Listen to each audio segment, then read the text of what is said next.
იმიტომ რომ დღეს მნიშვნელოვანი დღეა ადამიანის უფლებების საერთაშორისო დაცვის დღეს ყველა ქვეყანა აჯამებს, რომელი ნიშნული აქვს მას ადამიანის უფლებათა დაცვის ჩამონათვალში, რომელ ნიშნულს მიაღწია, რა პროგრესი აქვს და ჩვენ გვაქვს წელს კიდევ უფრო მძიმე სურათი, ვიდრე გასულ წელს ჰქონდა.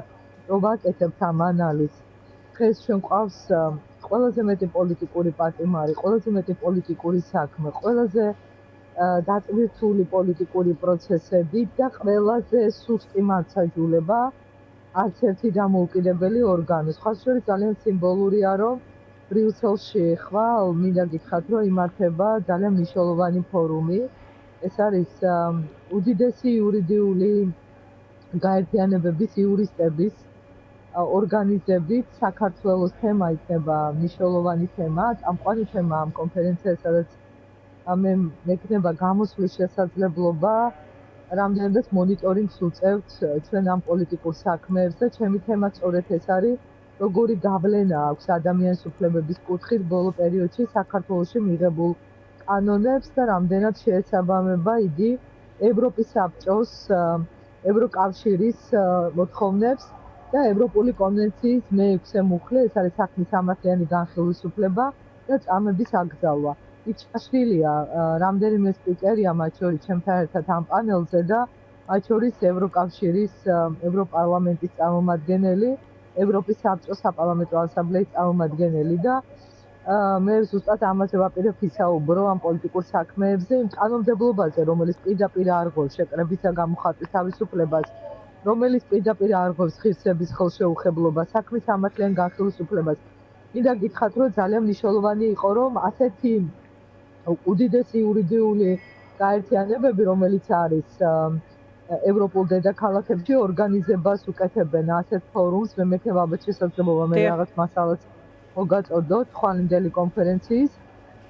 ეს იმას ნიშნავს, რომ საქართველოში გაუარესებული დემოკრატიით, ამ პოლიტიკური მართლმსაჯულებით, ევროპული ქვეყნები, რომლებიც აკვირდებიან განსაკუთრებით ევროკავშირი, საიდანაც საქართველოს უნდა მიდიოდეს სწრაფი ტემპით და რაც გაჩერდა, აკვირდება ამ გაუარესებულ კანონმდებლობას. მე არ ვიცი, წარმოუდგენელია მართლაც, როგორ შეიძლება 2-3 დღეში იწერებოდეს კანონები, მათ შორის ბოლო ცვლილება, რაც ახლა შემოაქვთ, ხო? წინასწარი ნებართვები შეკრებების დროს, რომელიც პირდაპირ ეწინააღმდეგება ქვეყნის კონსტიტუციას და საერთაშორისო სამართალს. და გასაოცარი იცით რა არის, ანა, რომ ეს პირდაპირ კონსტიტუციაში წერია, კანონი, რომელიც ეწინააღმდეგება კონსტიტუციას, ეს ცვლილებაც ეწინააღმდეგება. ისევე როგორც სხვა მიღებული რეპრესიული კანონები. არა აქვს ძალა, არა აქვს ასეთ კანონს ძალა. აი მოსამართლეები, რომლებიც ამას არაფრად აგდებენ და ასეთ ადმინისტრაციულ საჩივრებს იხილავენ, თითქოს კონვენცია წაკითხული არ ქონდეთ, ან კონსტიტუცია წაკითხული არ ქონდეთ, სადაც წერია, რომ თუ შენ კონსტიტუციის საწინააღმდეგო კანონს იღებ და კონსტიტუციაში წერია, რომ ადამიანები იკრიბებიან წინასწარი ნებართვის გარეშე. ნებართვა ჭირდებათ მაშინ, როდესაც საფრთხე ექმნება საზოგადოებრივ წესრიგს, უსაფრთხოებას და ასე შემდეგ. ანუ სადაც კი შეიძლება იყოს მომეტებული საჯარო რისკი.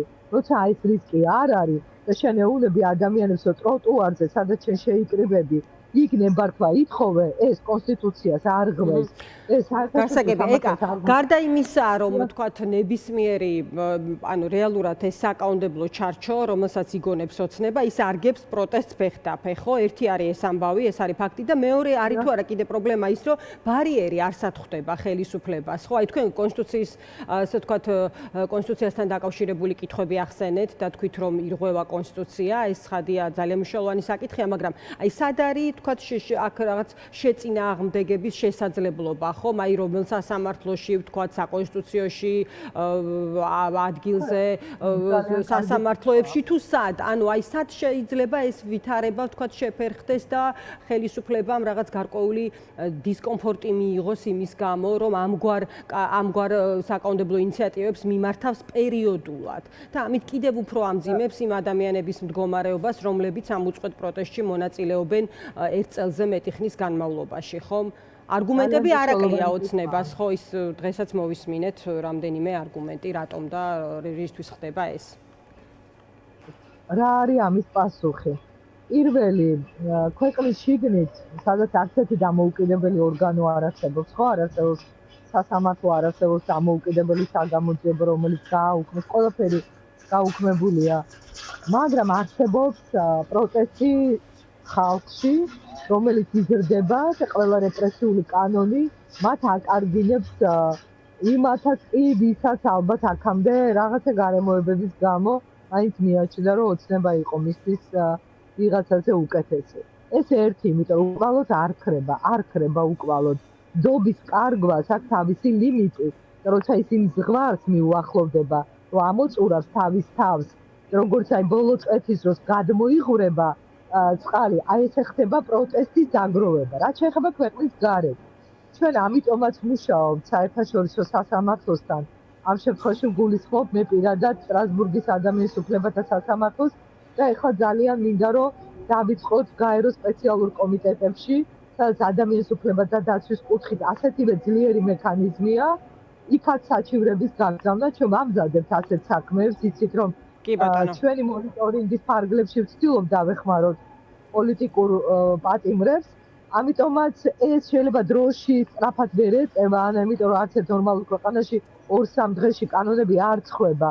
ეს უბრალოდ გამზადებული მოდის და ამას აფორმებს ეს ეგრეთ წოდებული პარლამენტის სამწუხაროდ, მაგრამ ეს დაეწევა პროტესტი, უკმაყოფილება, მათ შორის ეს სანქციები, რომელიც არ არის უმნიშვნელო, ერთ-ერთი თემა ეს სანქციებიც არის ხვალინდელი კონფერენციის, რა გავლენებს ახდენს ეს გავლენებს და ბევრი კონკრეტული მაგალითი, ამიტომ საბოლოო შედეგს მოიწევს. უბრალოდ ჩვენ ხარ თუ გზას გავდივართ, ძალიან თუ გზას, მაგრამ ამ გზას აუცილებლად აქვს კეთილი დასასრული, ამაში დარწმუნებული. ეკა, თქვენ საერთაშორისო კონფერენცია ახსენეთ და ასევე ევროკავშირის სხვათა შორის დღეს ვნახეთ რამდენიმე განმარტება იმ ევროპარლამენტში დაგეგმილ დებატებთან დაკავშირებითაც ოცნებისგან. ერთ-ერთი დეპუტატი, რომელიც ამბობდა, რომ დაფიქრდეს ასე ვთქვათ, სტრუქტურების წარმომადგენლები და ევროკავშირი, არ ჩაერიონ შიდა საქმეებში, ამგვარი აქცენტიც იყო, რომ დისკომფორტია, როდესაც გარედან გითითებენ და ასე შემდეგ, როგორც ჩანს ეს არის და იქნება კიდეც მთელი ამ პერიოდის მანძილზე იყო და არის ხელისუფლების არგუმენტები. აი სავარაუდო მოწამვლის საქმეზე მინდა კითხოთ ეკა და აი რა გაგრძელება შეიძლება ქონდეს ამ ყველაფერს, პასუხგაუცემელი კითხვები ამ საქმეზე რჩება და თქვენი დაკვირვება რა არის? აი ამ დღეების ქრონოლოგიამ, გაკეთებულმა განცხადებებმა, სუსი, შინაგან საქმეთა სამინისტრო, დეპუტატები, აი თქვენთვის რა აჩვენა, რა ტიპის საქმეა ეს ხელისუფლებისთვის, რამდენად გაღრმავდა კითხვები ამ საქმეზე და როგორც იურისტი რა გაგრძელებას ხედავთ ამ თვალსაზრისით? გეტყვით ანა, პირველ რიგში BBC-ს საინფორმაციო საშუალებას აქვს იმდენ ძლიერი გავლენა საერთაშორისო არენაზე, როცა უნდა პაპუაშვილმა ითილიკოს ან რომელიმე ოცნების სპიკერმა ეხლა ძალიან სასაცილო ჩანან, ვერასდროს ვერ გადაფარავენ ამ აუწყებლის მიერ დადებულ სკანდალურ დანაშაულებრივ დასკვნას, რომელსაც ჭირდება გამოძიება. რა შეიძლება იყოს ამის გაგრძელება? პირველ რიგში ფორმალური გამოძიება, რომელიც იმიტომ დაიწყეს და ჩაატარეს, რომ თქვან, რომ აი რაღაცა გამოვიკვლიეთ და ეს არის დასკვნა და 3 დღეში დაასრულეს და აქციის მონაწილეებს დასდევენ, ეხლა მე მგონი რომ ბრალი დასდონ, ეს უკურ რეაქციას გამოიწვევს.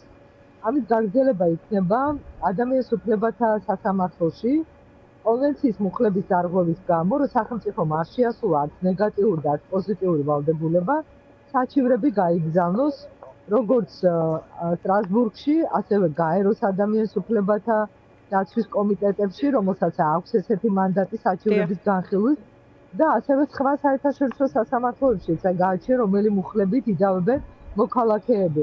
ჩვენ ამის პრეცედენტიც უნდა შევქმნათ იმისთვის, რომ მომავალში დავაზღვიოთ უკვე მოქალაქეებს ზიანი მიაწერთ, ეს ფაქტია, მაგრამ ის რომ ეს დაუშველი არ დარჩეს, ამის პრეცედენტები უნდა შევქმნათ, ასე რომ ეს ესე შიდა გამოძიება რომ ვითომ ჩაატარეს, დაიწყეს და 3 დღეში დაასრულეს, ეს მე დასრულდება, ამას გაგრძელება იქნება.